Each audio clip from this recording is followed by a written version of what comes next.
सभी को आता वंदन मेरा। आज का जो मैं विषय लेकर के आई हूँ, जैसे कि इलेक्शन का टाइम चल रहा है, कैसा हो हमारा नेता, क्यों हो वो नेता, इसके बारे में बताना चाहती हूँ कि नेता के लिए वोट तो सभी कर रहे हैं। कोई ऐसा नेता भी हमारे सामने आए या जो हमारे को हमारे फ्यूचर के लिए सेफ रखे।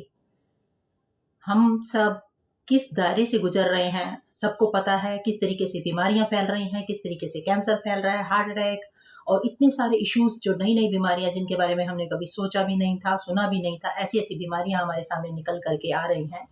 तो इनके ऊपर कोई ऑब्जेक्शन उठाने वाला नेता क्यों नहीं खड़ा होता? क्या आप लोगों को नहीं लगता कि ऐसा नेता भी होना चाहिए जो इस चीजों की तरफ ध्यान करे कि जब जनता ही नहीं बचेगी तो आपको वोट कौन देगा? जनता किस तरीके से नरक में जाए जा रही है, उसकी तरफ भी तो ध्यान दे। सबको पैसों की तरफ दौड़ाया जा रहा है और इस तरीके से भ्रमित किया जा रहा है कि आपका जीवन, स्वास्थ्य ऐसे भी महंगा, आपके लिए पैसा हो गया है, वैल्यू आपके स्वास्थ्य से ज्यादा आपके पैसे की हो चुकी है। तो आपका स्वास्थ्य होगा तभी तो आप उस पैसे का लाभ उठा सकेंगे। तो क्यों नहीं आप ऐसे नेता के लिए भी फरमाइश रखते कि ऐसा नेता भी हमारे सामने होना चाहिए जो इन चीज़ों के लिए 100% दे कि यह खाना आपके लिए बिल्कुल 100% है, यह अनाज बिल्कुल 100% है। जो हम गेहूं खा रहे हैं एज इट इज़, जो बीमारियां हमारे शरीर में आ रही हैं सबसे ज़्यादा गेहूं से आ रही है। तभी जोर दिया जा रहा है कि आजकल बाजरा खाएं, चावल ना खाएं, गेहूं ना खाएं। क्यों नहीं खाएं? हर कोई तो ऐसा नहीं सोच सकता ना, कर सकता है ना। गेहूं एक ऐसी चीज है जिस पर ध्यान दे, अगर चाहे वो ज्यादा ही महंगा मिले, हम चाहे थोड़ा खा ले, लेकिन मिले तो सही प्योर। सब्जियां देखो तो उसमें जहर, दूध है तो जहर। हम क्या खा रहे हैं, कैसे अपने आप को नरक की तरफ उड़ेल रहे हैं।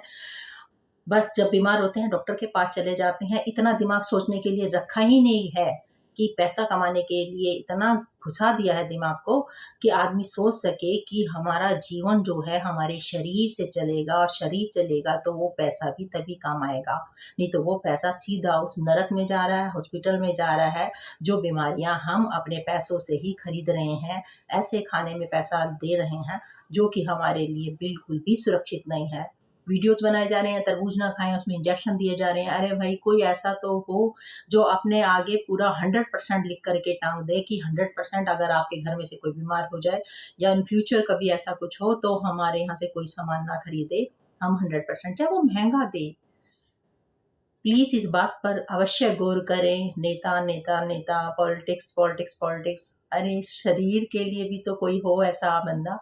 जैसे कि इतने अच्छे अच्छे हमारे नेता खड़े हुए हैं जो हमारे देश को इतना ऊंचाई पर ले जा रहे हैं, हमारे धर्म को इतना ऊंचा उठा रहे हैं। तो अब मनुष्य के ऊपर भी ये आता है कि मनुष्य का भी ध्यान रखा जाए। मानव ही मानव को खा रहा है, क्यों खा रहा है, ऐसा कोई क्वेश्चन उठाने वाला आए। आशा करती हूँ कि लोगों तक यह बात पहुंचेगी तो अवश्य इस पर विचार करेंगे। Thank you.